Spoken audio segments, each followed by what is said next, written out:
The following show features episodic breakdowns of Jackass, either performed by professionals or under the supervision of professionals. For your safety, avoid listening to this podcast at all times. Hi, I'm Mikey Aaronworth. I'm Jason Wellwood. And I'm Chris Aaronworth. Welcome to Jackass.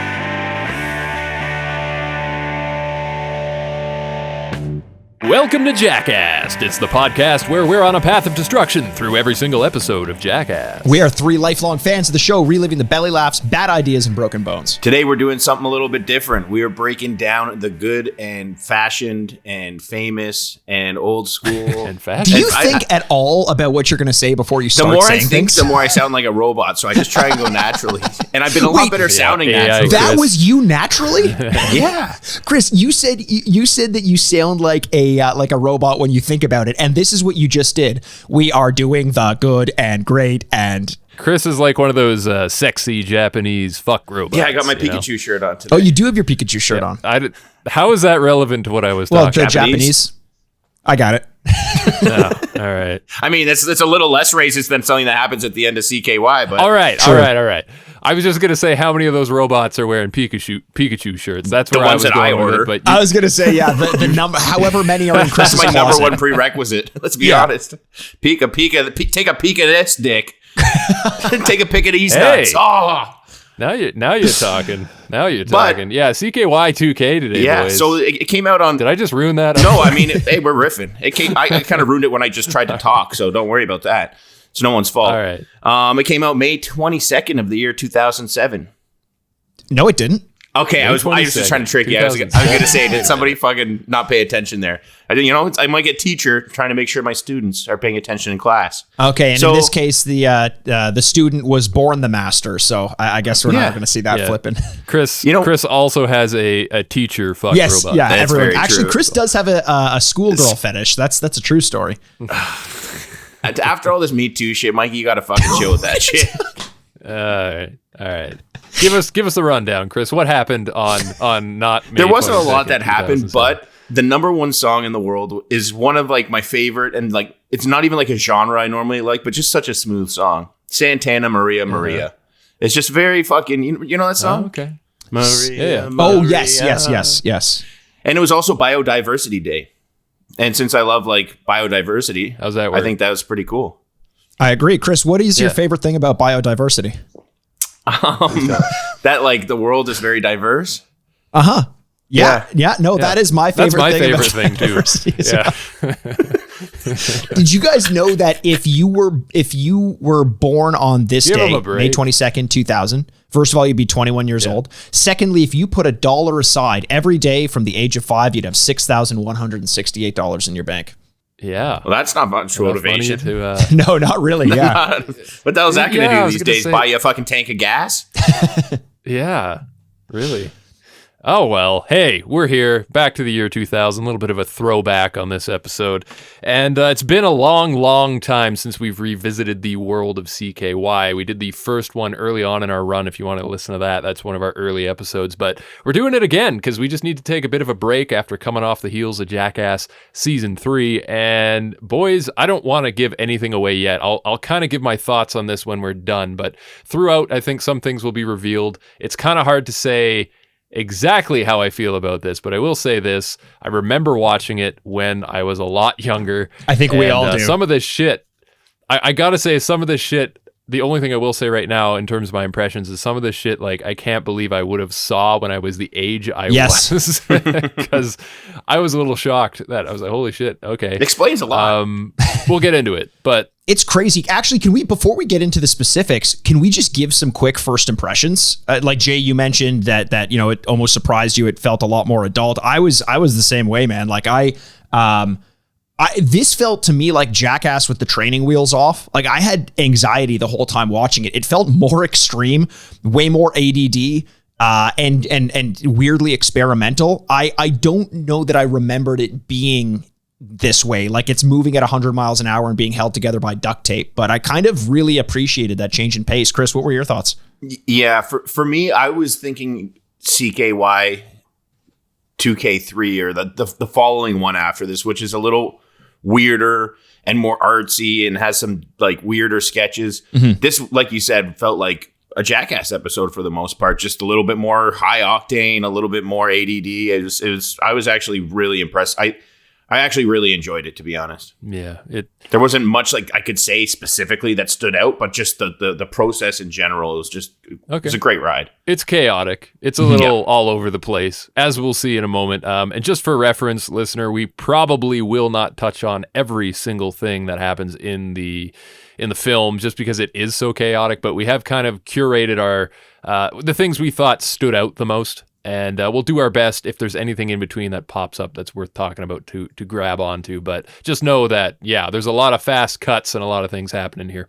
So as we launch into it, we do get a little quick Rab is home from college segment. Bam slaps him right in the face, and that kind of sets the tone for what this is mostly. It's just a jumble of pranks and nonsense. As we hit the credits soundtrack here. ever. The best soundtrack for an intro ever. Exactly. Let's talk about that, because this is the first time I heard this song. I don't know about you guys. Is this the first time you've ever heard rewatching it, but as a kid, that was the first time you'd heard Rammstein's Du Hast? Yes, it was the first time, and I associate it with CKY to this day because of that. How did you guys feel when it came on? Dude, well, I was a huge like Korn fan when I was growing up. They were my favorite band, and then Korn did that Family Values tour, and they brought Rammstein on.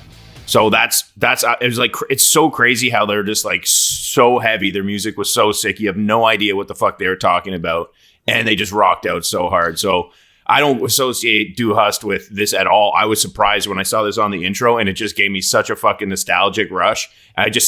The way that they were syncing when Dunn's on the bench and he's sitting there with the girl, and then that whole scene, like they synced with the music. It was just, this intro I think was the best part about this whole film. It felt very art school. It felt very experimental. My relationship with Du Hast is through like Much Music. The Canadian equivalent of MTV was watching the music, that weird ass music video with the guys with the masks and everything getting burnt down. But I love this song. I still listen to Rammstein every so often, and I'm going to say that word differently every time I bring it up. They are amazing to rock. When you said it the first time, you really Germified it. Rammstein. So when I went to say it, I was just going to say Rammstein like I normally do, but I felt like I had to kind of like roll my R a little bit because you did. Rammstein is the Jewish cover band of Rammstein. There you go. I got to say about this song though, Du Hast, more like Ich lieb, right? Because that's I love. Of course. Oh. And Du Hast is you hate. I hate. Yes. Yeah. You hate. This is just I think you're right, Chris. The editing here was done well to the music and what's going on. It works well. You get just a bunch of stuff to introduce our cast, essentially. You get Bam jumping off a big ledge. Brandon's there flipping out in the back of the van. Ryan Dunn. And I got to say, let's stop on him for a moment. He's wearing the most 1990s shit I've ever seen in my life. He's got like the blonde spiked hair and those, really thin sunglasses that kind of round around the eyes a little bit.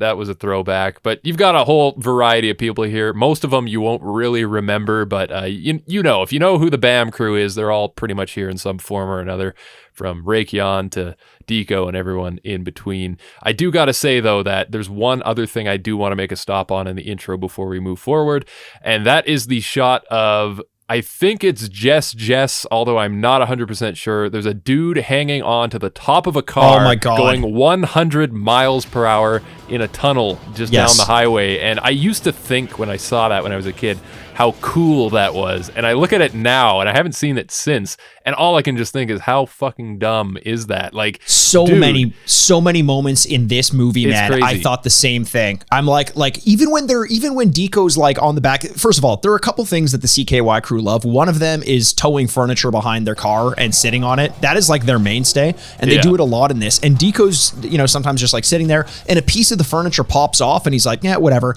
If he falls off of that, he is so dead. Like so dead, dude. And no one seems to realize how dangerous what they're doing is. Dude, it's fucking badass. There was a kid in high school, not my high school, but at the different one down there. He's like a good friend, like really good friend of some of my good friends. And like the two best friends were doing that. They were towing him on rollerblades in the car, and the kid fell and got paralyzed for life. Oh, Jesus. And then they weren't going to sue his best friend because they're best friends, but the medical costs come in, like the life change, and it just caused this weird situation. So like I always really, as much as I love Jackass and the Wild Crazy, like they have professionals planning this shit. So watching these early days of this stuff when they're just trying shit and they have no idea how lucky they are to not be 100% in a really bad that's situation. The thing. Eventually they have professionals and Exactly. safety supervisors. So there's certain things they do in CKY that they couldn't do in Jackass. Doesn't matter if it's on a closed course. There's just certain things that you couldn't do.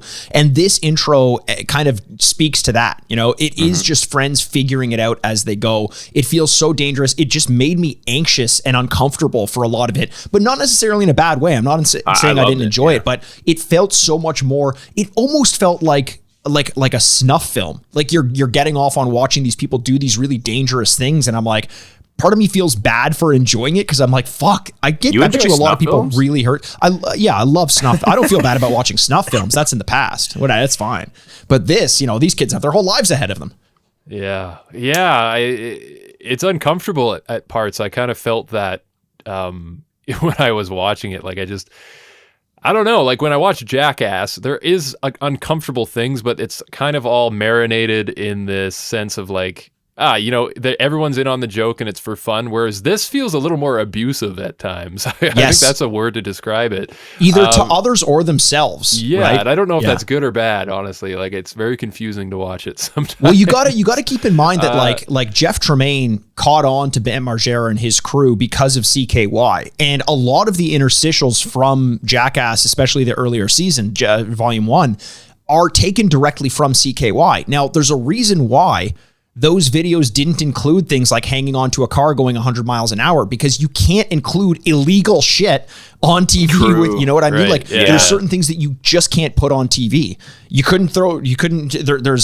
going to get into a lot with body waste in this, and you can't show that on TV. Right. Even a couple episodes ago when we had Shaq filming the music video, Steve-O throws like a water bottle full of piss on him, and there's a little warning at the bottom, like not actual piss, blah, blah, blah. Whether it is or is not, they just have to say these things. This is a way more like the leash is off, untamed, go do whatever the fuck you want. Yeah, exactly. And their craziest youthfulness. They're just young kids pumped with crazy amounts of testosterone going through puberty, basically. It's just fucking with exactly. the world at their own fucking hands, doing whatever the fuck they want. They clearly didn't have too many rules with their parents. Like everybody in every town has had that group of friends that really had no leashes and they were just running around wild, and that's what these boys were doing. Luckily, they filmed it for entertainment. Yeah. No, dude, that's like the perfect way to paint the picture of what this is, Chris. You nailed it right there. And I almost wonder. I thought I did a pretty good job of explaining it as well. But you're both winners. All right? You're both winners. What I gotta say though before we move on is that this whole thing just being as chaotic as it is, and Chris mentioned like they're going through puberty, they're in that phase of their lives. Does anybody know how old the guys would have been? Like, could we trace that back to how old they would have been at 2000? Do we have a rough estimate? Well, all I can think is Rab's back from college, right? So you got to assume that they're probably around 18-ish, something along those lines. So Bam is now crazy. Is 42 years old. He was born in 1979, so they're 21. Okay. Or Bam was 21 at there least for a frame of reference. So that totally... but there are some scenes taken from like 93 and 96. So at those points they would have been 14 to 17. Look a lot younger. Yeah. So with all of that in mind, if you're having trouble grasping what this is about to be, just remember what it was like. If you can relate to that experience of being a male and going through puberty, I'm sure there's some similarities on the other side of the fence. I don't know. I can't speak to that, but I could say this much. If you've ever seen a teenage boy out with his friends causing trouble, especially if you grew up in a small town, that's basically like what this fucking thing is. It's just a shit show altogether. It's a time capsule showing, and it's funny because people would have been so against this shit being on TV, but it's like, wait, do you not realize that this is actually what kids are doing, regardless of whether you're seeing it on TV or not? This is just what we did. We all felt invincible, and we all thought that we could get away with everything. We wanted to test the boundaries. We had this energy. Jay, I just find it weird that in your town they kept boys and girls on opposite sides of the fence. What? Yeah, that's a large fence running through the middle of town. And yeah, it's just, I don't want to talk about it. Too much trauma there. One thing in the intro too is, do you guys notice there's some boobs right up front? There's lots of boobs, baby. A streaking shot of a girl and a guy running towards the camera. And I just thought, like, at that age, man, I was like watching this thinking, should I be watching this right now? Like, because this was pre-internet for us anyway. We probably got the internet like a year or two after this, and it was like, you just don't see shit like this ever. And then suddenly, you know, your big brother brings this video home, this VHS, you pop it in, and like in the first couple minutes, you're just seeing tits, you know? This might have been the first pair of tits I ever seen, for all I know. I don't fucking remember. Wow. But yeah, that just brought back like a flash memory of like... Flash memory. Yeah. That memory of just being like, yeah, I probably shouldn't be watching this right now, but there you go. Let's set the stage here into our first prank. We get a couple of things that happened before, nothing really notable, just some, you know, bush jumping, some general tomfoolery. I think they have a van that they're backing into a snowbank and launching people off the roof. They hate rental cars in this. They fucking hate rental cars. They really do. Oh, we'll talk about that for sure. But when we get into our first sketch here, the first kind of major segment of CKY2K, it's them going to Iceland, which is really cool because if you've never seen Iceland or been, it's just absolutely beautiful for one. They're kind of just doing nothing in particular here. It's kind of just showing off the scenery. There's a little segment where Brandon does his nature documentary narration, and they're talking about being like seeing woolly mammoths and mastodons who were frozen in this pond once upon a time, and now that the water's in a liquid state, and then suddenly like a naked Ryan Dunn just kind of goes slouching by. That was Rake. Was that Rake? Okay. 100%. He had that big long hair. I'm 90% sure. I could be wrong, but I had Rake written down for that. There's really nothing notable happening here. They are just fucking around. But I gotta say, I've been watching a lot of Vikings lately, boys. Yeah. I can verify this is where the rated R superstar hogged an entire beached whale to himself. So that has been verified. Has anyone else noticed that Bam has...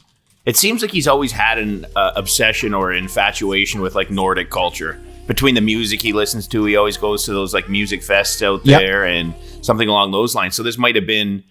Either we saw the tail end because of this one trip that they went on that was so formative, or he went there because he loved it. Because he already liked it already. I'm not too sure about that. I do want to make sure, because if I made a joke that good, I wouldn't want to move past it without getting credit. Jay, the rated R superstar, that's Edge in Vikings. Yes, that was great. Yes. I love that reference. That was very well done. Adam Copeland. Oh, I didn't. Yeah, sorry, that one went past me.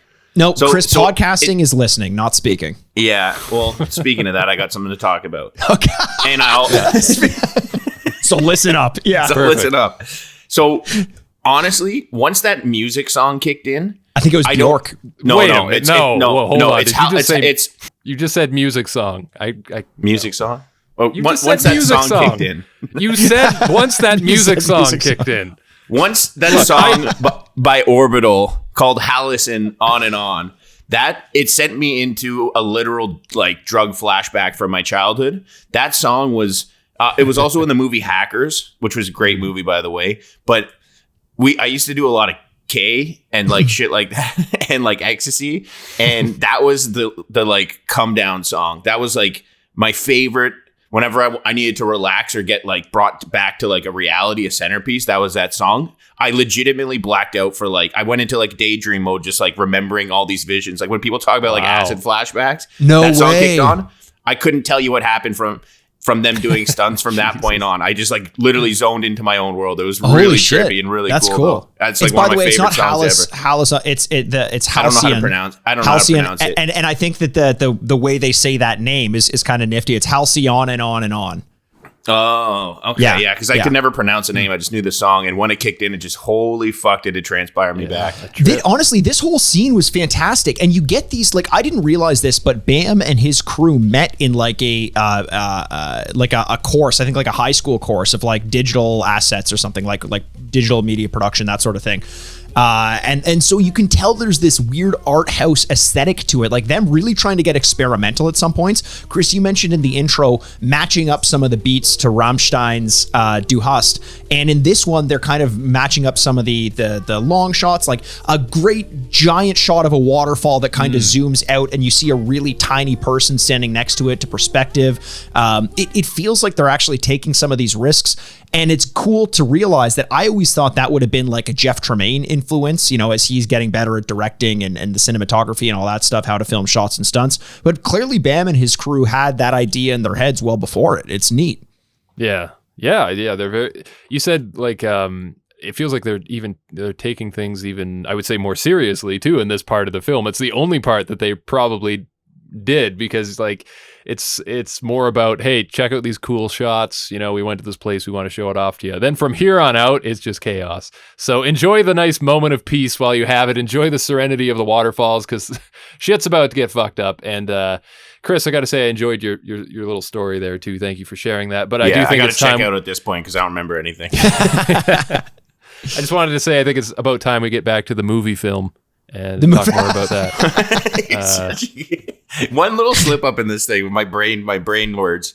They aren't that brain good words. sometimes. Yeah, brain words. Movie my show. book learning from. I hear you. Hey guys, how about some extreme close-up shitting? Yeah. Oh man, camera Jay, almost in the toilet bowl. Jay, no comment. One quick question, honestly. You said this was probably the first pair of boobs that you saw, and they say there's this thing called imprinting. It's like the first time that something sexual happens. I see where you're going. I see where you're going with this. It kind of, it sticks with you forever. So the boobs made you feel ashamed, like you wanted to turn off the show, like you shouldn't be watching. But this straight action poo, is this where you developed your poo fetish? I think so. Yeah. Chris, I think we could both, we could call ourselves blood brothers right here, because I got the poo fetish. You might just have the pee fetish that follows, but let's talk about it. Wait a minute. What was that? I like it. Well, Chris's shirt I'm wearing a bright yellow shirt, if that makes it any looks like Pikachu pissed on it. Yeah. Before we actually talk about the details of this one, okay, the hard cut of I was finally convinced that they were showing me just something beautiful about Iceland. It was gorgeous, right? Stunning views, the vistas, all this stuff. They do a hard cut in the music to a guy's ass shitting, and that cut is art. That is art again. And it was beautiful. I mean, minus the fact that it was horrendous. It was a beautiful cut to make you finally be like, okay, CKY, I trust you guys. And then, oh, you trust us? Bam, there's an ass shitting into a toilet. Yeah, and it's like a real. It's like on the verge of being too soft, so it's just kind of flowing out, much like the waterfall we saw moments ago. And as if that wouldn't be enough, just as if you just wouldn't end the sketch there, right? Right. Honestly, no. Yeah, Chris, how does it get worse? Please tell us how it gets worse. Well, they decided to be a great idea to, pick it up and literally wake up Ryan Dunn by smearing it in his ear and on his face, under lips and nose, right by the mouth. Not even just being nice and put it on his forehead. Yeah. And the funniest part is how long it takes him to wake up and realize what's going on. He knows something happened, and he's maybe smelling around a little bit. Something doesn't smell right, literally. And then all of a sudden he clues into what happened and fucking starts losing his marbles. And understandably so. I would murder 100%. Somebody. He was, to be honest, a little too calm I give him credit for being too calm, but I think you should have been a little madder. I think he went into psychopath mode of how am I going to murder this human being? There's I think the funniest, I laughed so loud that I think I woke my neighbors up when I was watching it. When he's in the bathroom, they've got the camera back in there. Bam's behind the camera, and he's fuming, and Bam's like, "Yo, calm down," as though he didn't just get shit smeared on his mouth. And then he's like, I will. I'm gonna get. Bam's like, get even with him. He's like, I will. I'm just gonna go kick him in the face. I'm gonna break his nose. Bam says, just put jelly on him or something. And Ryan Dunn's look of astonishment. He's more amazed that Bam suggested jelly than the fact that he had shit on his face in the first place. Right. Jelly? That guy put shit on my face and you're talking about jelly? In a way, it was like a clever way to diffuse the situation, because Dunn seemed to calm down after that. A little bit, yeah. You know what? That's so true, Jay. Yeah. It's just the combination of the line, why jelly, and then and Dunn's reaction of just how the fuck are these two, look what he did to me. How are you saying that's how I get back to him? And then they compromise on peeing on him. which is right. a decent compromise, and it does lead to a great debate down the line right after for the following day. But if anyone wants to elaborate on that. I gotta say the next cut after the bathroom is Ryan Dunn standing over Deco, wrapped in his blankets, kind of like on top of the blanket so Deco can't move that much, and he's pissing onto his face. And it gets in his mouth for sure. 100% it gets in his mouth. But here's the thing. I have to be honest. As it was happening, I was like, this isn't enough. This is not one-to-one with getting shit smeared on your mouth. Well, not a chance. The they debate have arises. that debate in the car, yeah. And I gotta say, before we get to the debate, though, you guys notice that was like a good 2/3 of a pint glass worth of piss right there. And like, he really had to go. And normally I would say the poo is for sure worse. But if you see how long it took Dunn to wake up, that means they were boozing really hard during this trip. And when you're boozing hard, you are extremely dehydrated. So that wasn't some clear white piss. That was that stanky ass yellow dark piss. You got to take that into consideration. You got to take that into consideration. I can't believe we're sitting here talking about this right now. This is entertainment. What is wrong with you, listener? Why are you listening to this? Hey, let us know at Jackast Pod on Twitter and Instagram. Would you rather be peed on by Ryan Dunn or have Deco's shit smirred on your mouth while you sleep? Yeah. In fact, shame on us more than you, listener, because we watched CKY2K and we're dissecting it here for you today. So, I think we could probably move on from this. There's one last thing we all got to, at least appreciate. It's the fact that the whole time this is happening, Deco is wearing like the Grinch Who Stole Christmas onesie the whole time. You notice it's got the flaps on the front and the back. The poop flap. Yeah. He's just rolling around in this thing. I guess that's I don't know if it was for a joke or if he legitimately sleeps in one of those. But I bet you he does. Deco, love the guy. He also kind of weirds me out. And back from here, boys, we get a little bit more messing around in between. There's nothing really major, but I'll just touch on a few things as I roll through my notes here. There is one thing that I didn't understand. Bam losing his shit over the way that one of his friend's shoes are laced up. Like, he's literally dying on the floor laughing. I don't know if he was high or something, but like, he is laughing way too much for something that's very unfunny. I didn't quite understand that, but you know what? Okay, so here's one thing. I didn't get it either. I didn't understand why he was laughing that hard, but part of what I loved so much about CKY is that it is kind of like our favorite Jackass stunts, which are just a group of friends getting together, hanging out. And I've had dumb things come up in my friend group that we just find absolutely hilarious for whatever reason. And it kind of was this good insight into like, oh, they're just hanging out, being friends. They're probably jet lagged, tired, drunk, hungover, some combination of all of those, probably a bit high as well. And they just find one thing super funny. And I've had those moments, and it just was really nice to see that human side of their interactions. I know where he was coming from, but back then it was big, bulky skate shoes or wearing shoes that were 2 sizes too big and not tying up the laces. Yeah.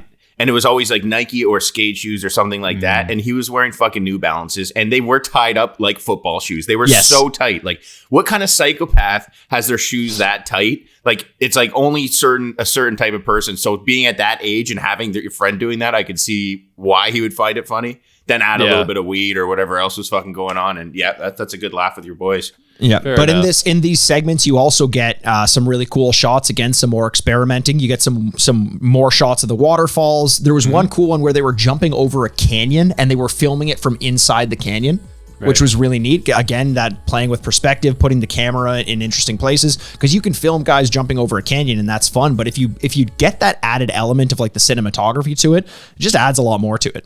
Yeah, can you please talk about how that correlates with the pooing? And how we can maybe mesh those two things together. Yeah, like, so give listen, us a real film study. Here's what I was thinking. Look, you can film someone jumping over a canyon from on top of the canyon, and you can film someone shitting from outside the toilet. Why didn't we get that shot from inside the toilet?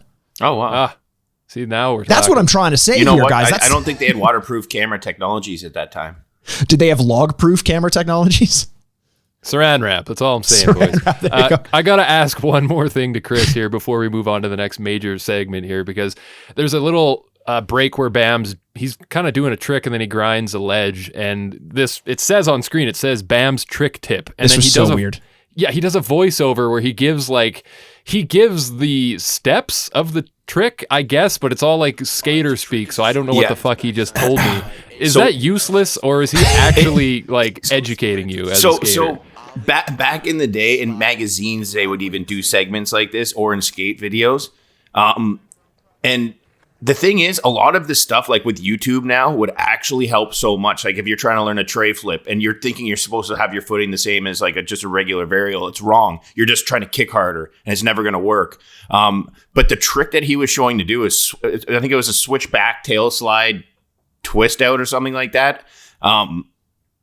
It's an impossible trick. Tail slides are notoriously hard. So like, I don't care. Like if you're at a point where you need to learn a tip to do that, you're never going to be able to even do that trick. So it's completely irrelevant. And if this were a YouTube video, it would have had like breakdowns and shots of how your feet are supposed to go. Like you said, Chris, this one was just, the instructions were just we're basically just do the trick. It's like if I were to give you instructions on how to do a backflip, and I said, in order to do a backflip, step 1 is to crouch. Then when you're ready, step 2 is to jump and flip backwards and land on your feet. Like, it's not actually going to help you do anything. And I think maybe Bam knew that. So that was the only one of those. I think that was kind of a joke why they picked like the most difficult fucking trick. Like if you could do that trick, you're a pro already. Like you're not going to be looking for tip tricks.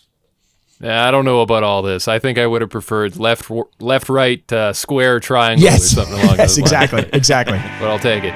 So now is as good a time as any to let you know that support for today's episode of Jackast is brought to you by Manscaped, who is the best in men's below-the-waist grooming. Manscaped offers precision-engineered tools for your family jewels. Manscaped's Performance Package is the ultimate men's hygiene bundle. Join over 4 million men worldwide who trust Manscaped with this exclusive offer for you, listeners of Jackass. 20% off and free worldwide shipping with the code Jackast, Jackast at manscaped.com. Now, look, as a member of a Jackass podcast, it's pretty clear to me that the members of Jackass themselves don't take great care of their balls. In fact, sometimes they go out of their way to rain pain upon those regions.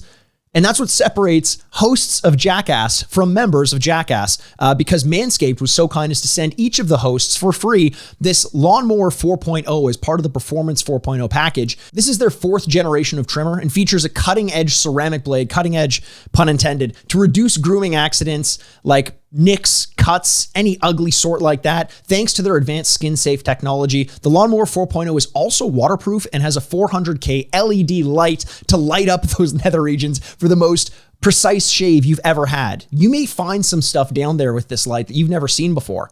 Maybe something you'll never want to see again. Shave that off. You're not the only person that's going to be looking under there. If you can see it, they can see it. Trim it up. Take care of yourself with the Lawnmower 4.0. Also, this trimmer, as I mentioned, is waterproof, so you can say goodbye to the mess on your bathroom floor. It's time to take care of yourself, so go to manscaped.com and get 20% off plus free shipping with the code Jackast, Jackast at manscaped.com. So you can get 20% off and free shipping with the code Jackast at manscaped.com. Unlock your confidence and always use the right tools for the job with Manscaped. This next segment is a bit meatier. We get a little time in the rental car. Now, it's $9 a day, so holy shit, inflation. $9 a day to rent a car. That's just insurance. I think that was the insurance. Yeah. Yeah. I think that's why he said for $9 a day, you could do whatever you want to a rental car. Yeah. Okay. No, that makes a lot more sense. And do anything you want is definitely the phrase of the day, because they do a lot of shit to this car, and how it all culminates is a bit shocking, but let's work our way there, shall we? We're driving into stuff because, of course, you're going to do that. We get a little cut to a guy who's giving Bam shit. He said, I'm going to have to call the police on you. You know, what the hell is wrong with you guys? You're acting like idiots. And you just see them like doing all sorts of shit, like taking a piss on the side of the car. They're driving it into the ditch, in and out, doing I'm so curious. Burnouts. It's, whatever I'm so you can curious think of. to see the guy who's upset. He's got 1,000 reasons to be upset, obviously. But I'm so curious to see, and I thought we were going to get this, what he was actually pissed about. The specific one? I also want to see who dressed him. Because in horror movies, you have like 2 very typical ghosts. You've got the Victorian girl in a white dress, and you got the little boy in the newspaper hat with the tweed coat, just running his way from closet to closet behind it where you're seen. That guy dressed like a little Victorian child with a newspaper cap and a tweed coat. And it's like, of course you're going to find your way on camera. Like I feel like he roams the streets Like a young Victorian ghost will roam a house looking to scare people. I think he roams the streets looking to tell people they're doing something wrong. So as much as this guy was probably in the right, I fucking hated him. Okay. Like this is like a predate of a male version of a Karen. Yeah, basically. Yeah. Sure. Yeah, it's a good parallel. I mean, the car chaos continues, though. We're hitting traffic cones. They fuck up the windshield pretty bad. They actually pull in to where they must be staying, I presume, and Phil's there in the driveway. And when he sees them roll up, like you have the shot from inside the car through the cracked windshield and then Phil looking at them. And he's shocked for about a minute, but then, they get out and explain what happened, and he's already busting up laughing. So that's typical Phil. Yeah.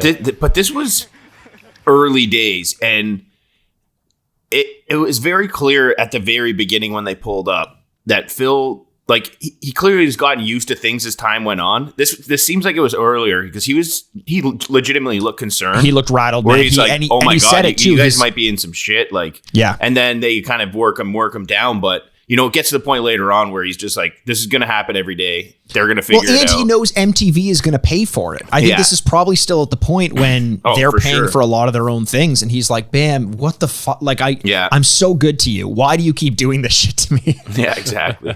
The scene of them driving down the highway and hitting every traffic cone is a dream of mine. I would love to do that. It's so satisfying. I could watch an hour of that. I could watch that on loop. Yeah, it's those big ones too, eh? Like those car-sized cones. They're just fucking up. So, yeah, it looks like fun. But here's where it all culminates. And I couldn't even believe this when I initially saw it. I thought, nah, this is stock footage. They pulled this from somewhere else. But the next day, Bam's doing a voiceover telling us that the car was set on fire. And we do see a car on fire on screen.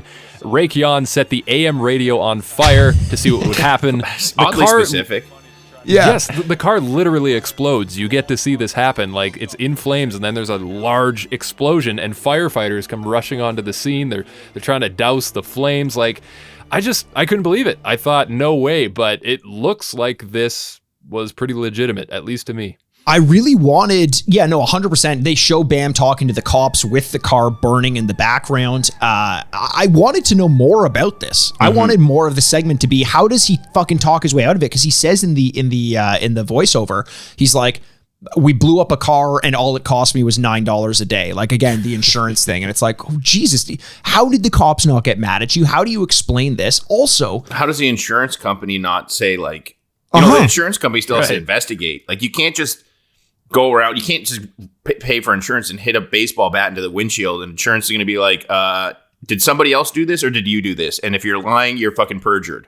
Yeah, hey, let me see what's in that video camera. Like, you filmed the whole fucking thing. I still can't wrap my head around, though. How do you light an AM FM radio on fire? It's built into the dash. It's not like you're putting something into a tape deck or something like that. Rake's a scientist, man. Yeah, he is a scientist. Does he tune it to like a specific station, like 99.65? Just burst the thing into flame? Like, I don't know. 6008008. Boom. Boob. Oh, that's boob. Boom. I meant to do boom. Oh, you could do 666.66, maybe something like that. Yeah. That could get things a little hot. Tax dollars at work here, people. That's all I got to say. Much respect to the firefighters. Yes. Hey, and you know what else your tax dollars pay for? The skate park in Philly. Yeah. And here we are. I thought this was cool. They do focus a lot in this film on skating, as we've established before with CKY. It's very skate heavy, and it's basically, you're pretty much getting 50-50, like a skate video and a prank video here. Chris, anything stand out to you being the resident pro skater of the group? Wow, I've never been called that. That made me so fucking happy, though. You know what? Just in general, I love seeing Bam shredding, and he's shredding fucking hard. And you forget how good he actually was. He was like, exactly. Like, he sold probably the most decks of all time, maybe Muska, but probably Bam, to be honest, because he had that career over. But as he did CKY and Jackass, he became more of a sideshow. But his actual skateboarding was so good, and he just had this passion for it. And I think in the midst of getting caught up in all the other bullshit from the other stuff, it distracted him from what his true calling would have actually been, to be honest. Yeah. And And you could see him nowadays. He's trying to, when he's going through his sober times, he's trying to get back into it. But, he's older. The damage has been done. His body isn't quite the same as it used to be. So it's just like when I get to see him just fucking with some good music in the background, just shredding a skate park, it's the fucking best, man. I really, really enjoy it. I'm so bored of listening to you talk. Jesus Christ. I'm joking. I love that, man. I agree. The whole time I was like this was a long segment and it was just skating. And I didn't have much to say about it, but I really loved it.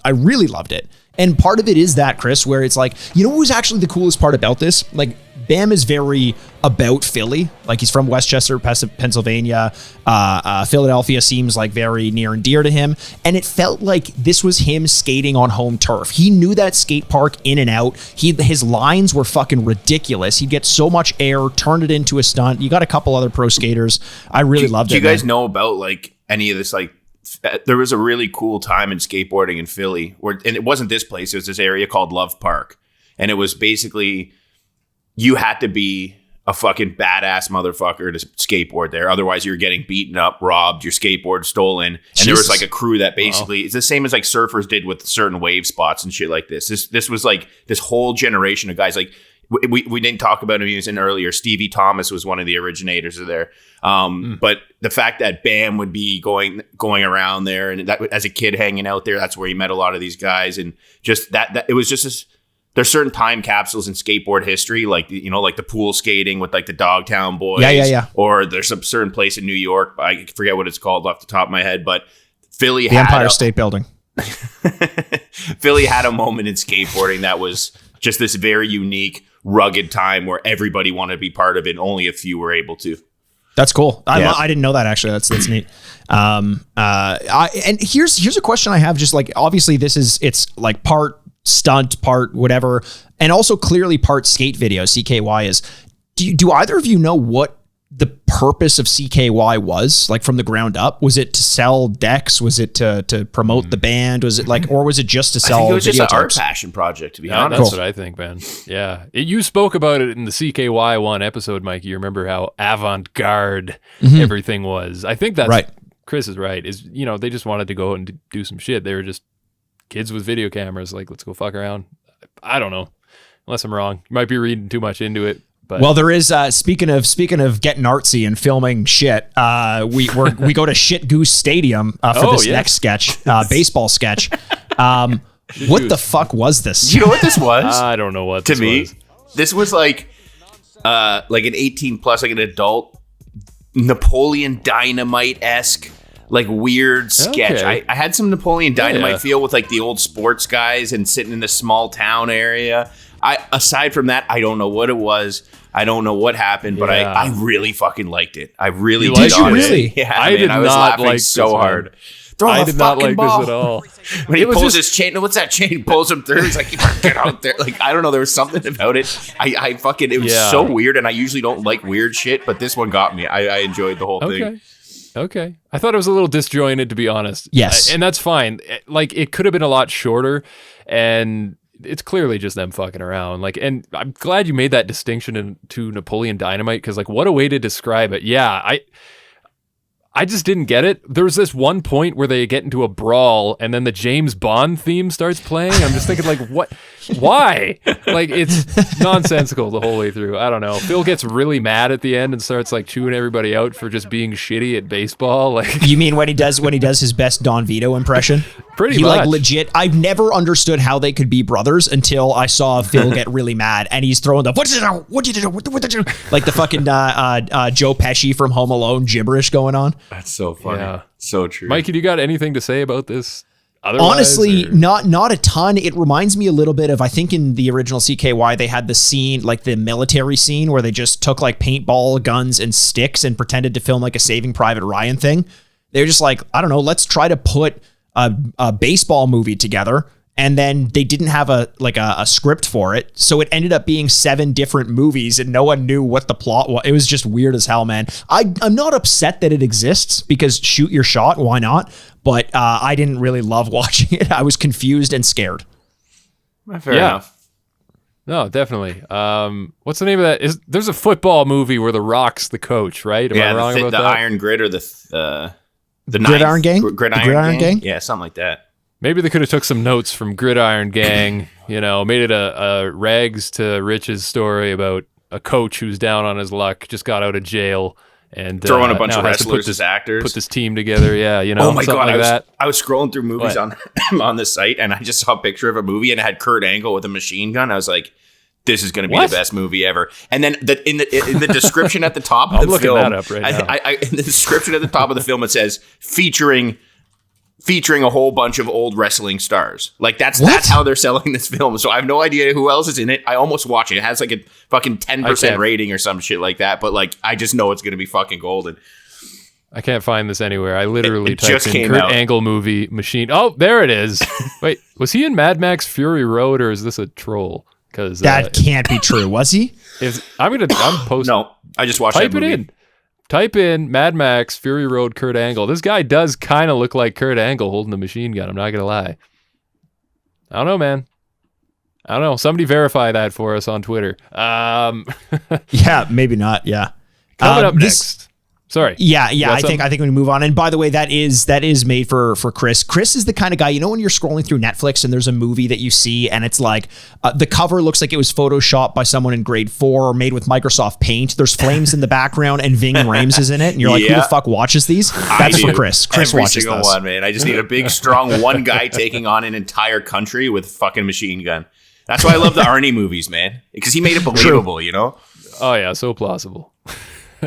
Hey, speaking of sports, you guys like football?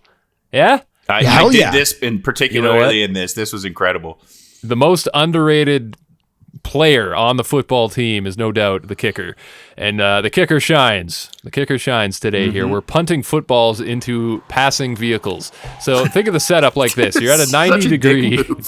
Oh, it's such a dick move, man. 90-degree angle to cars going by on just a residential street. And I love that the whole time Brandon's playing like this French football character. He's like doing all the, what do they call that before the pirouettes? Before the snap, when they're doing the, you calling out the directions. It's like blue 42 the and all that shit. The huddle. Yeah, but he's like, he's doing it in French. I thought that was pretty fucking funny. They got those old school leather football helmets on. It's just great. But when they kick the ball into the car, this is just great. Like it's such a simple setup, and yeah, it is a dick move, but the reactions you get from people is where the gold is. You get this one guy come out, and he's like, his first question is, "Why are you playing football on a main road? You shouldn't be doing this." It's a good question to have. And that is the only question. And I love that he says this is a brand new car, and then one of the guys is like, "What are you talking about? It's a '96." Yeah. That was very funny. Bam has this way of making people who are in the right feel like they're crazy. And that's what he's like, it's a brand new car. Oh, it's from 96. And the guy's like, fuck, I guess he's right. He's just the whole time. Fucking the first one, we're talking about the first one when this happens with this guy. Bam is so unapologetic. Like it's so funny because the guy's like, man, it's like the guy in my car. He's like, dude, we're just Bam. trying to play football. What do you want? Yeah. Like, it's an accident. It happened. Like, fuck off. And then the guy's like, man, it's a new car. And then that's when he's like, new car, it's a 96. And it's just like the audacity to do that and understand that and still be able to play that role. I would be mortified. The second the guy gets out of the car, I'd be like, dude, I'm so sorry. It was an accident. Da, da, da. He did the exact opposite and it worked. It somehow worked. The guy just said, fuck you guys, and got off and drove away. Yeah. This one made me think, how we talk about in earlier Jackass episodes and all that stuff where like pranks were better back then. They understood pranks, and Gen Zers have shit pranks. Maybe we were wrong with something like this. Like you can't unkick the football at someone's car. It's dangerous. You're going to dent their car. And if you're an asshole about it and then you say it's a prank, you don't even get the satisfaction of being like, no, it's a prank. It's a prank. It's a prank. Yeah. These guys, like, we know that they weren't asking for the filming rights for these people because they didn't ask for the music rights for anything, or they just released the video. In fact, that's why it had to stop being sold, because people like Bjork were like, you fucking used my music in your movie and sat outside my house and showed everyone where I live. Don't do that. So it's clear that they were just wreaking havoc. I have a question for you guys. You guys are going to fucking hate me for saying this. I do think that first situation of the guy getting out of the car, that felt real to me. However, they show more punting at cars, like a series of them, and in 2 of them, it's the same car that they kick at. And in the 3rd one, when the old lady stops, is that not Mima? Is that not Don Vito's mom? I'm pretty sure it is. I see. I didn't clue into any of that, but if you're talking about the same cars being used, they might have got that one, and that one definitely felt legit. That one did feel legit. I agree. But But there's also this. There's also this thing of like. There's also this thing of like, if the guy gets out of the car and they're filming, he's going to be like, okay, I'm calling the cops and I want that video camera. Like he's not playing to the camera, but he's there with it. I don't know. It's not like it's iPhones where people are secretly filming. You have to have a full on. It's like, there. Yeah, like they're, I didn't even think about that. I mean, it's definitely possible. I choose to believe it's not just for my own entertainment, but I mean, this is one of the times I think I could actually agree with you a little bit on. So we're talking about CGI bullshit a bunch of times. This one I think I could actually maybe vibe with. Yeah. By the way, River of Darkness, 2011. Okay. When a brutal murdering starts in a small riverside town, the sheriff must investigate and face the horrific past. Featuring Kurt Kevin Nash, Sid Udy, Nick. I mean, they say a lot of WWF superstars. I don't think that's the one. Superstars. This one I think literally just came out. I'll figure. Chris, it's Kurt Angle on the cover with the machine gun, and the top says starring starring icons of wrestling. Okay, so yeah, that's probably what it was then. You got Sid Vicious, you've got Kevin Nash, and you got Kurt Angle. Okay. Jesus. Love it. Fucking, I just watched a good movie, and Kevin Nash was in it too. Dog. That one with Channing Tatum. Tearjerker. If you're a dog person, absolute tearjerker. Kevin Nash also has an appearance in John Wick, which I found interesting. I didn't realize that till after the fact. He's one of the bodyguards. He was a sexy man in Magic Mike, too. He was one of the strippers. Oh, yeah. And both of them, up everywhere. Big sexy. I mean, he's always a sexy man. Big he's sexy not quite man. the sexy they call boy, him that for a reason. Yeah. So this kind of devolves into a bit of a montage next. We get a couple shorter sketches. We get one where Deco and Bam are in the back of a pickup truck that's rolling down the road, and they're talking about how Ricky Martin's music has been taking the country by storm, which took me back to a time, like I had forgotten how big that guy was until I mentioned his name. Oh, everybody was just, he was the fucking talk. We were all living La Vida Loca, my friend. We were all living it. But Bam's getting all hot and bothered because he didn't get to meet Ricky Martin. He says he'd die for Ricky Martin, in fact. However, Deco says, I don't see you dying, so... Bam, he fucking shows up, jumps out of the truck. He jumps out of the truck into the bush. What I love about this is it's just like, it's like, they didn't come up with the Ricky Martin idea first. They're like, let's jump out of a moving vehicle. And they're like, how could we make this into a film? Let's pretend we love Ricky Martin. Like, that's the logic I choose to believe how it works. So like how they decided to choose to take the idea they want to jump out of a moving car and tie it into a love for Ricky Martin. I thought that was add genius. some color to it, add a little bit of flair. Yeah. You saw the T-shirt he was wearing, though. That couldn't have been spur of the moment. They actually got a T-shirt made up, or they just Sharpied onto a white T-shirt. Living La Vida Loca, which Bam sports after doing the job. Imagine jumping out of a moving car and having the wherewithal to pan to the camera and show them your shirt, Living La Vida Loca. Yeah. Also, how the fuck did someone get to him that quick? Was someone jumping out of the car behind him? I mean... If he would have been injured, though, think about it. The ambulance would have had to come and pick him up in the Living La Vida Loca shirt. That would have been amazing. So maybe that Vito was a little too Loca. A little bit. We get in this kind of interstitial. There's some more skating, some more car stunts, some this and that. I do want to bring up something because there's in one of these interstitials, there's a girl fight. And I just want to know everyone's thoughts because back in the day, I can't lie, it was girl fights were the best fucking things in the world. Like everyone was so excited. We kind of added fuel to the fire to see a girl like cat fight. Now it makes me sick to my fucking stomach when I see that shit. Like I'm like, why is nobody stopping them? Why is nobody breaking it up? And I'm not trying to be sexist. Girls can fight if they want to fight or whatever the case is, but it's so funny how much it's flipped in my mind. Like it went from something I loved to something that I would do anything to prevent happening. Well, that is the story of CKY2K. Whether it's the girl fights, whether it's Deco's Asian accent rap, whether it's everyone pretending to be mentally challenged. Like, there are certain things where I watch now and I'm like, and we'll get into this as we get into the Deco segment, because he's got a few stunts in a row coming up soon, or a few segments. But I realized that, like, watching this now, I'm like, man, I don't think I was as funny as I thought I was when I was, because I thought high energy, Asian accents, pretending to be mentally, that was all in my wheelhouse. I thought that was great. And I'm just happy that I don't have film of it, because it would have been terrible. But Mikey, I don't give a fuck what anybody says. It was great back then. Back then people loved it. I don't care. It was great.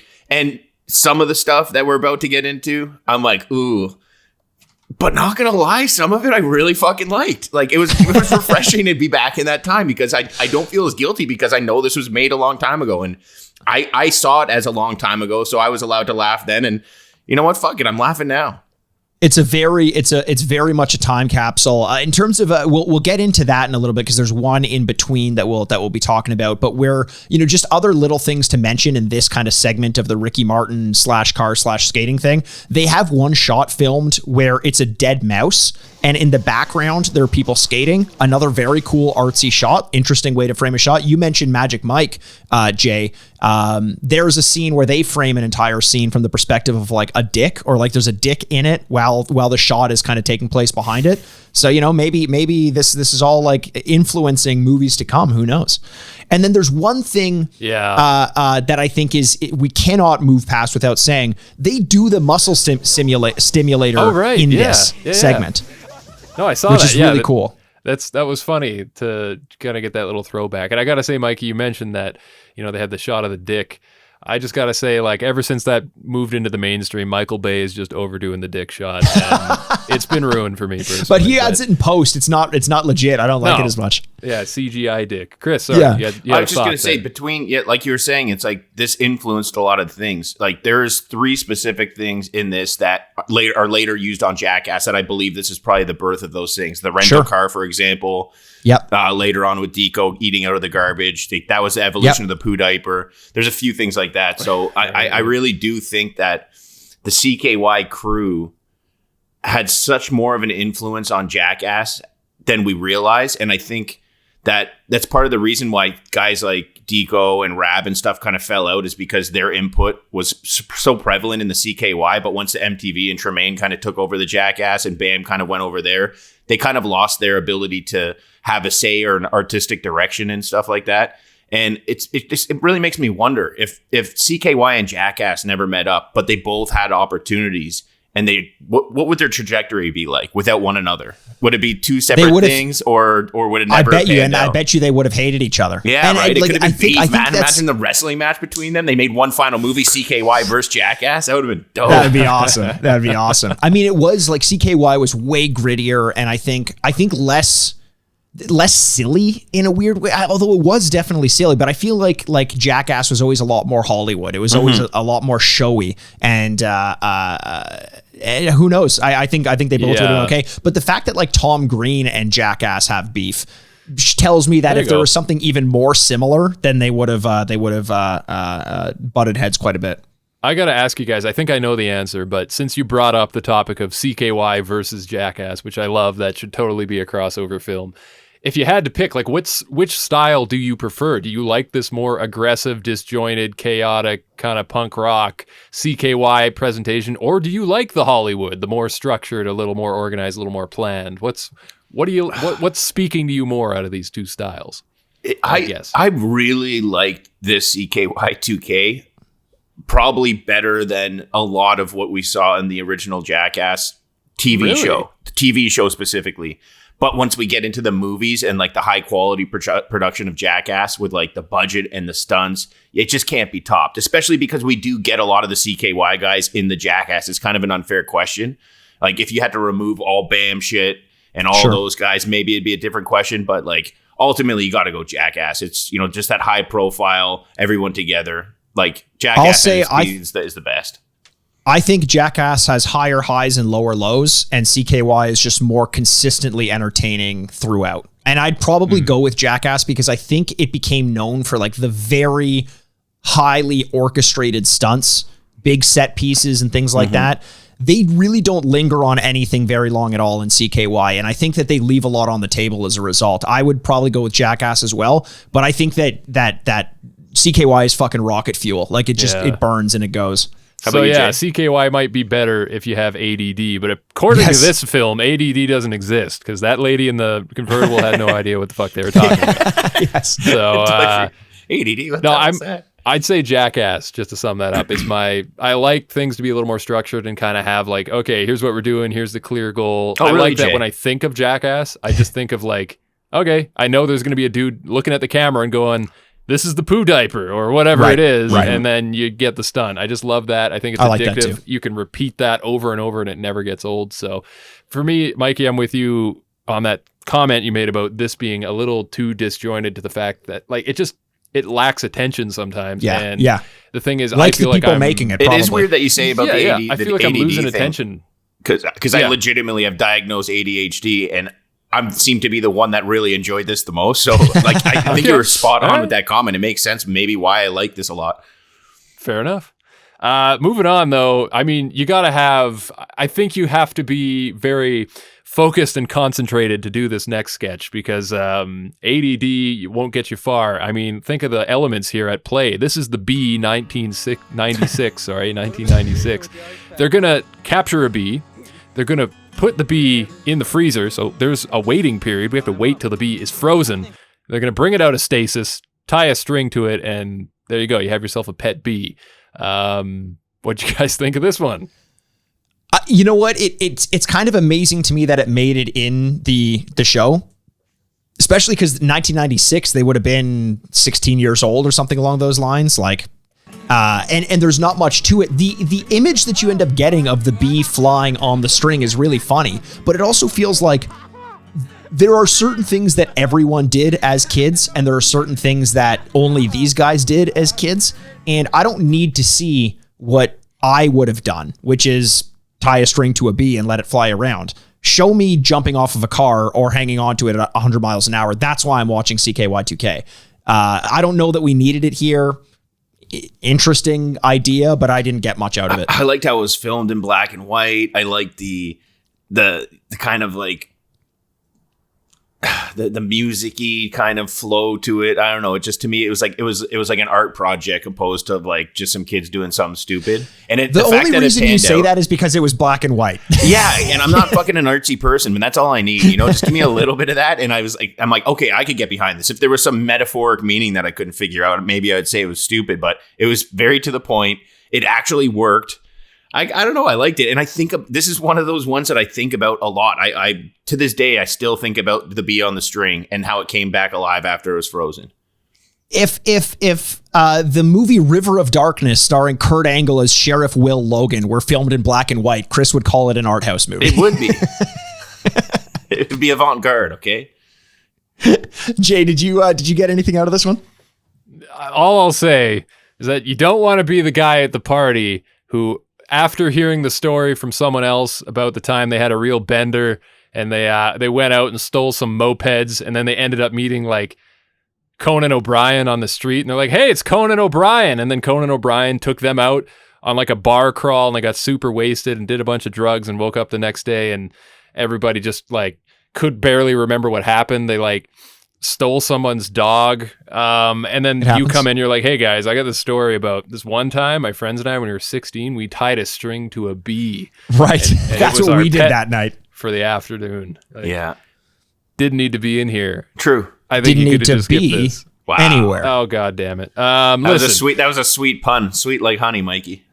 Hey, well done. I gotta say, this next one though is like the phone Dico book. just doing a bunch of shit, but it starts off with him getting mad in the McDonald's drive-thru, and I was half expecting to see his fire in the hole, throw the soda at the attendant deal. He doesn't go for that here, but he does. He's a real asshole. Yeah, He's a real asshole. Like, This sucks. This one fucking sucks. yeah, I didn't enjoy watching it. He's just basically chewing this lady out. It says 6 nuggets. I only got 4. The soda's not good. He hands it to her through the window, and as she goes to grab it, he just lets go and lets it drop to the ground. Like, he's just kind of being a dick. He drives out of the drive-thru, and then he's just laughing like he's having a great time. But I feel like with something like this, you need to have a payoff or something like kind of in the tank ready to happen, and it just didn't really go anywhere. The butt of the joke can't be the butt of the joke Yeah. can't be the minimum age worker at a minimum age. Oof, according to Jay, minimum age is 11 or 12. I'm minimum wage worker. The minimum wage worker at the drive-thru. Yeah, you're just ruining. It just feels like they shouldn't be the butt of the joke. Exactly. They don't want to be there either. In a lot of cases, I would assume. I moved past this one. I didn't like it. Guys, I'm putting you on the spot for this next little interstitial that you probably weren't going to bring up with the guy with the pink jacket walking by. In the bus. And did you catch the little jingle song they had at the I end didn't of it? know. I don't Yes. even want to say it out loud. Okay. But honestly, tell me you didn't laugh. I remember I that fucking laughed jingle. The hard. jingle is basically they're on a bus. A guy just crosses the street with a pink shirt and a pink armband, and they're laughing, calling him gay. And the song is a jingle saying something like, I saw the biggest. gayest. Oh, I thought it was the biggest- gayest guy alive. Isn't that what they said? Either way, I'm pretty sure it was the other way around. they but may anyways, have dropped the an harsher F-bomb. version. Yeah, I remember that song though. That jingle never sounds heard it before familiar in my for some life. reason. Oh.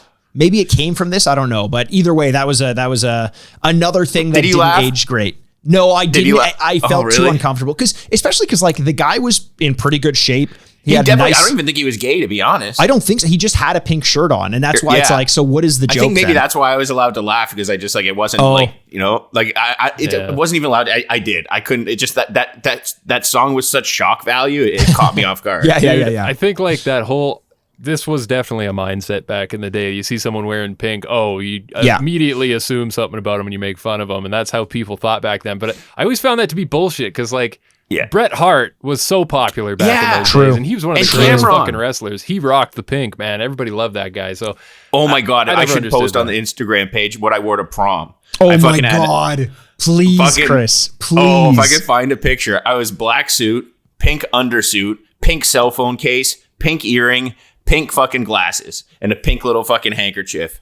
I went all fucking out. Yeah, and dude. to this day, like when people are like, "Oh, what are you gonna do for your wedding? You're gonna like get something cool?" I'm like, I will never dress with like trend ever again, because it does not age well. I'm like black suit, white shirt. Yeah. Never doing anything different than that, because it is so fucking embarrassing that I went to prom like that. I agree. It is very embarrassing that you went to prom like that. I almost changed my last name. I almost switched schools. It was so cool at the time, though. People fucking loved it. I'm not gonna lie, but when I look back, bro, it is bad. I'll post it on the Insta if I could find it. Well, speaking of things that aged poorly, What's that? Brandon's freestyle comes up next. Oh boy. This is the best thing I've ever fucking heard. So why don't you introduce us to this, Chris? Dude, I'm so sorry, and I apologize in advance, but first of all, like, this seemed like a freestyle. The beat fucking slapped. The fucking visuals were awesome, because he was doing this like slow motion karate, and I was just fucking laughing my ass off. The accent was so over the top. The lyrics were just killing me. And he did show a sense of actually understanding the culture, because he was talking about little things like the differentiation between Taiwan and Japan, or Taiwan, Tokyo. He used Guaylo, which is basically what Asian people call white people. So like, does he even knows that he actually has some sort of sense for the culture? So that gives it, whenever someone's knowledgeable and they're not ignorant, that always gives me a little bit more leeway with stuff like this. But I don't know, man. It was fucking funny, and it was well put together, and he did a surprisingly great job. The song was not bad, if you really break it down. It was, like, here's the thing. Part of it is freestyling is tough. Anyone who's tried to do it, it's tough. You got to commit, and you gotta just go with it. The problem is he keeps relying, like, some of the rhymes and stuff, take the accent, take the whatever away.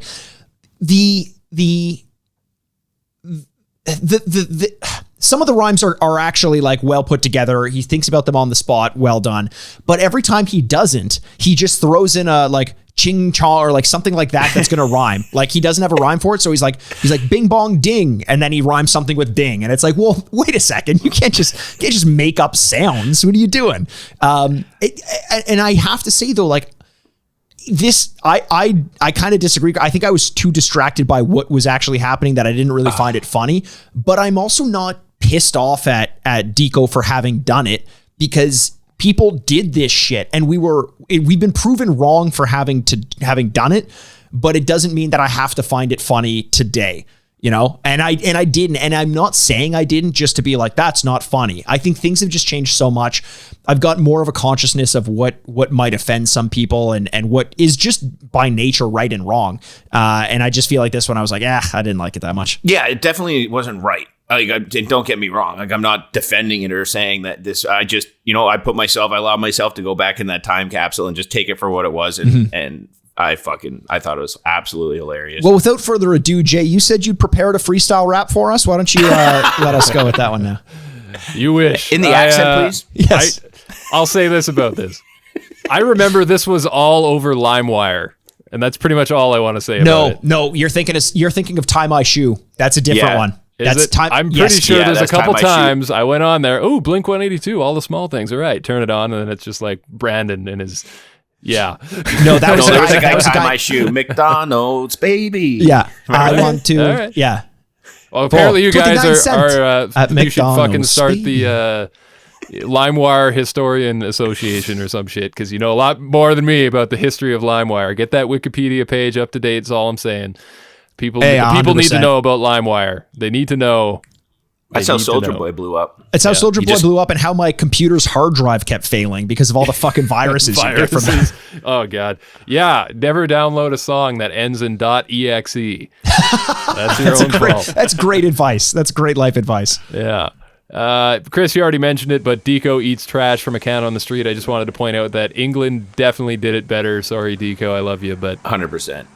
Gotta give. I was surprised at how little sympathy people had for him as a veteran with one leg eating out of the trash can. He was being pretty abrasive though in his mannerisms and his speech. I think people were maybe a little cautious of getting too close to him, you know? True. I also wonder, like Westchester can't be that big. Don't they just see these kids downtown causing shit all the time? Yeah, probably. So that's a fucking good point. Yeah, I didn't even think of that. This next segment, I guess we could touch on it briefly. This is the inception of the fat fucks, which we've seen in Jackass and other areas. So they basically just put an equation on screen for you. I assume this was Raytheon's doing. Bubble wrap plus size 60 pants equals fat fucks. Yes. There you have it. So yeah, they're just going around town, drop kicking each other, kicking each other's knees out, and there's not really a whole lot going on. They're just beating each other up. I don't know. I like that a lot of it took place in the middle of an intersection in downtown Westchester, Pennsylvania, aka 3 cars saw them over the course of the whole day. Like it's probably not even a light. Their major intersection is a stop sign. But still, it was funny that they did it in the middle of the road.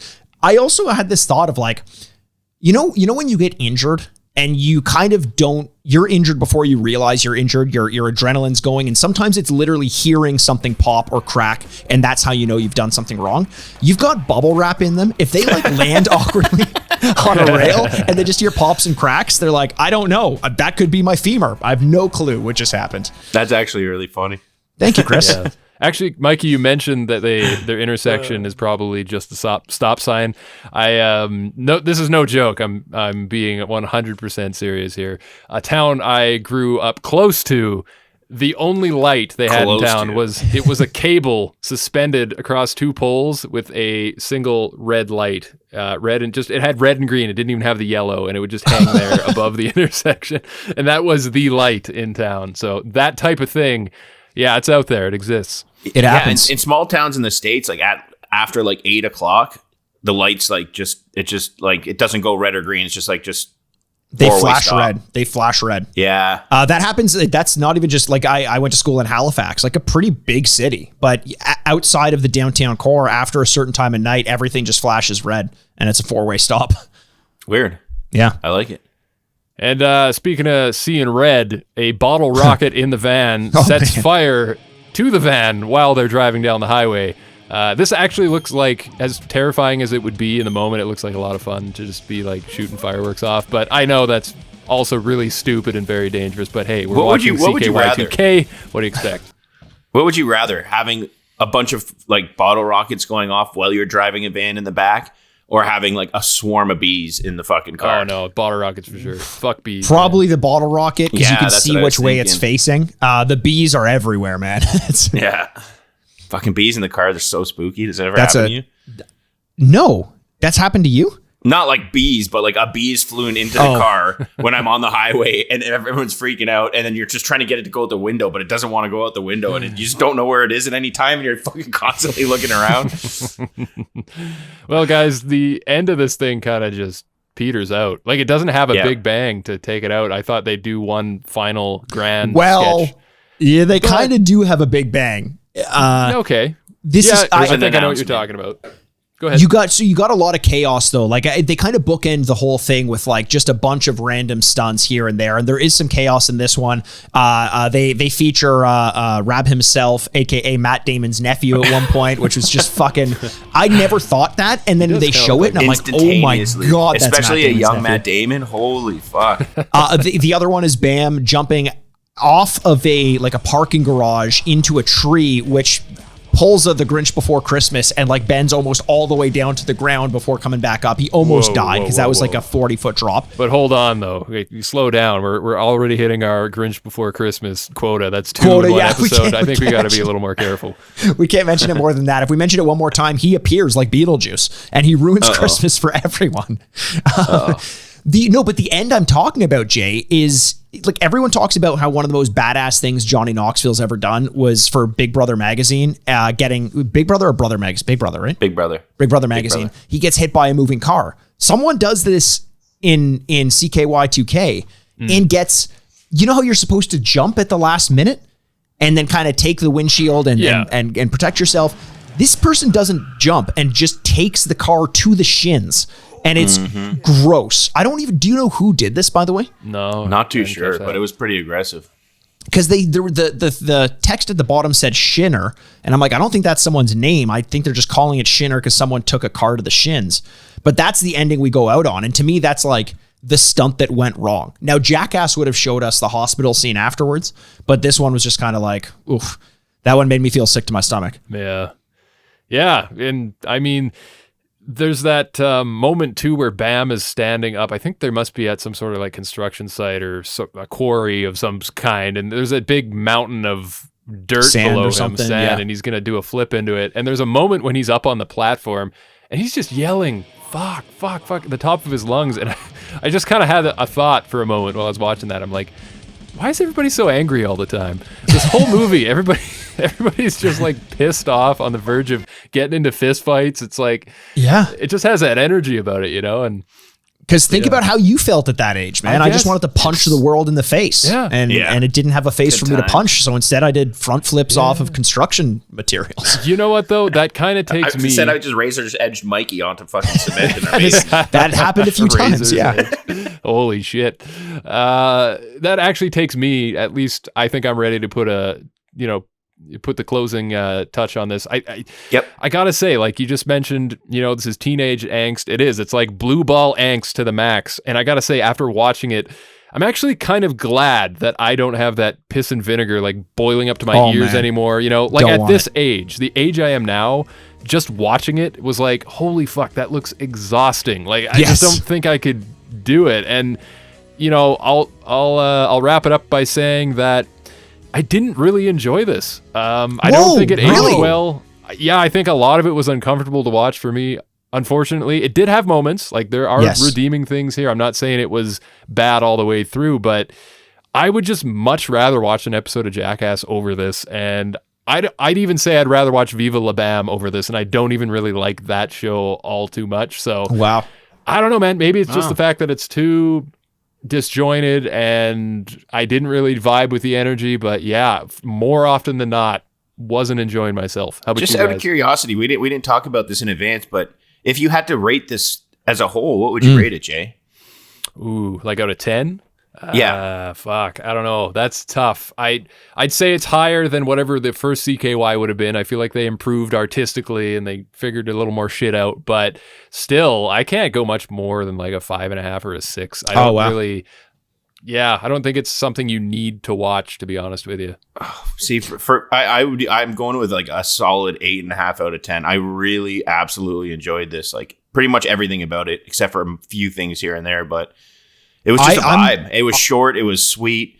It wasn't like an hour and a half. It wasn't much of a commitment, and it just had so much in there. I guess it's the ADHD in me that just really came out, but reminded me of that teen angst that I had. There was just something about it that just I really fucking enjoyed it thoroughly, more than I thought I would. I'm there with you, Chris. I didn't think I was going to like it. And I honestly, Jay, you said to kind of tail off your review, like, I don't think you need to watch this.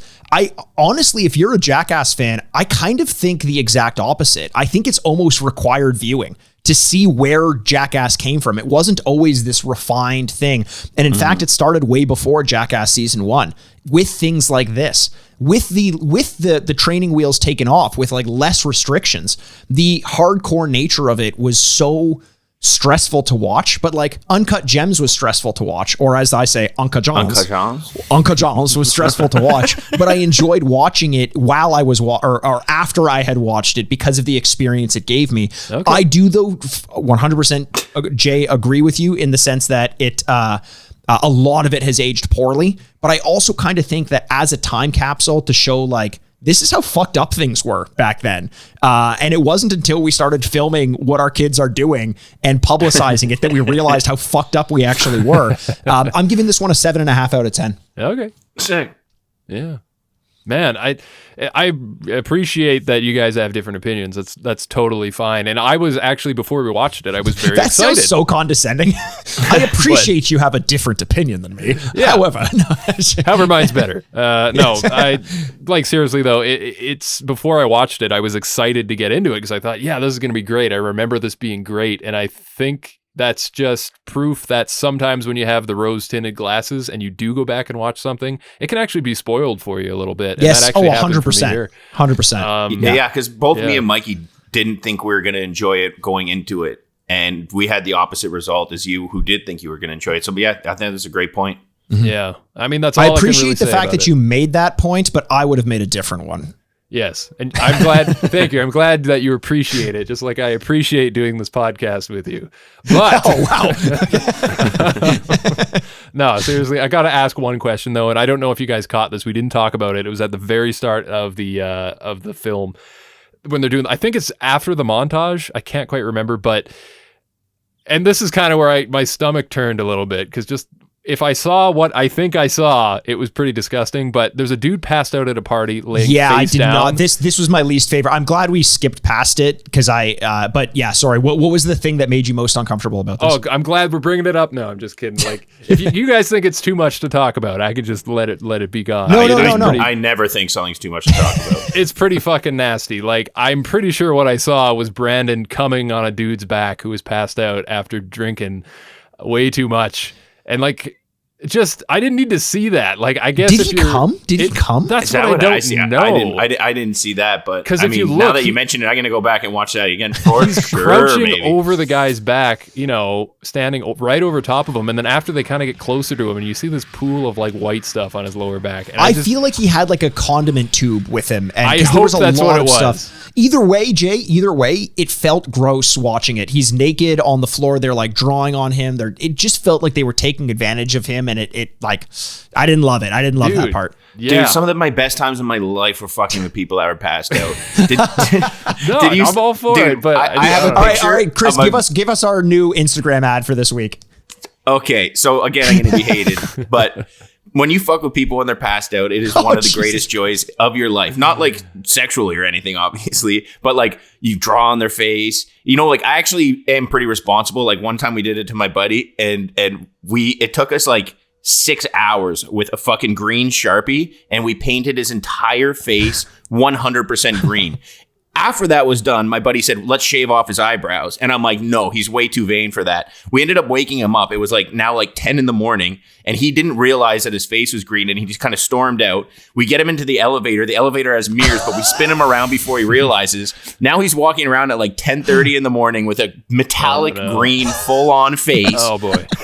Fucking trying to hail a cab, wondering why no cabs want to pick him up. He gets home, his fucking girlfriend just takes one look at him and is like, you're a fucking moron. And he's like, what? Passes back out, wakes up, and calls us like, you motherfuckers.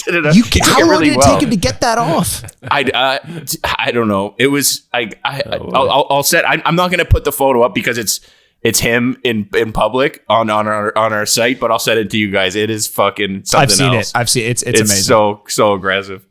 Anyways, on that note, Yeah, all I got to say to that is cowabunga, Chris. Cowabunga. yeah. Let's wrap this motherfucker up. Yeah. I don't have anything else to say. I'm glad we're moving on to new things, but hey, I'm glad you guys also had a chance to enjoy it. And let us know your thoughts, listener. We want to know what you thought of CKY2K. If you've seen it, if you haven't, do you think this is something you would watch? Tell us at JackastPod on Instagram and Twitter, and check us out there. Send us some love. Remember, you can rate and review us as well. iTunes, Spotify, pretty much anywhere you get your podcasts. That helps bump us up the rating. So we, as we always say, we definitely appreciate it. And I don't know what's coming down the pipe next week. I guess you'll find out. We'll keep it under wraps till then, shall we? Boys, any closing thoughts, final things you want to say before we go? Nope. Just I love you guys. Okay. Oh, not that's you so guys nice. as in Jay and Chris. I mean the listeners. Well, I don't really like the listeners, but I like you and Jay.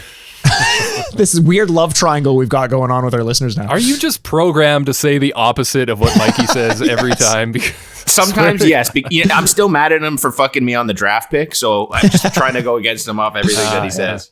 Yeah, we got to get the results on that, by the way. Maybe we'll have that down the pipeline, eh? What do you think?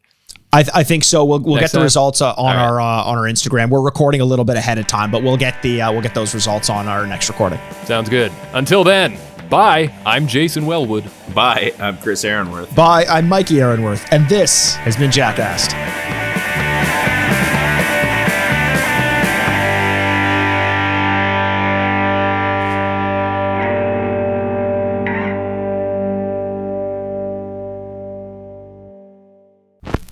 Furnished by Sad Styles Productions. Get into it.